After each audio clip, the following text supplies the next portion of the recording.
Te pas gérant boye te. Oh, troisième fois pe sanga ba mapa oya futi mapa na bino raté a futi o basaki soki pata mabe a farine mabe. Nga na kozwa mapa o te. Yo lingo kimisa ba client na ngai. Ba client na ba mesa na mapa malamu na mesa na nga. O nga na kozwa ngo te. Na kozwa mapa o te. Mapa o moya eza te.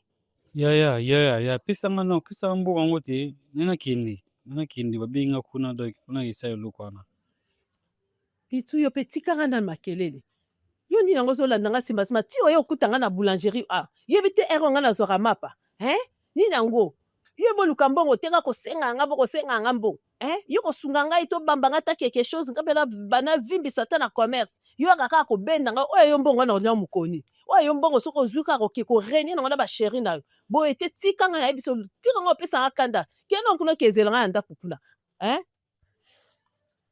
te ba gérant change nga na mapa change nga mapa na ozwa mapa te yo zo matene ebi pe ba futi pe ya makasi change nga ba 1000 francs na ba 500 na kozwa ngo te tanenge ta esa fuma kitoko to ebi te ba mapa nga na zula ngo pe na bona na ba client na nga ba ka osuma ka mapa bu change nga mapa eza malamu te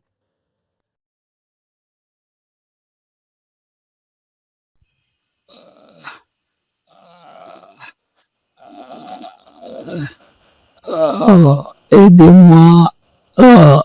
À l'aide. Aidez-moi. Pitié. J'ai été agressé cette nuit. Aidez-moi. Va chercher 2. Messieurs, je vais vous aider, messieurs. Aïe, pourquoi l'enfant là il me dit comme ça? T'as demandé de retirer. Pardon, monsieur, je remets. Aïe, mon Dieu, c'est la peau de qui ça?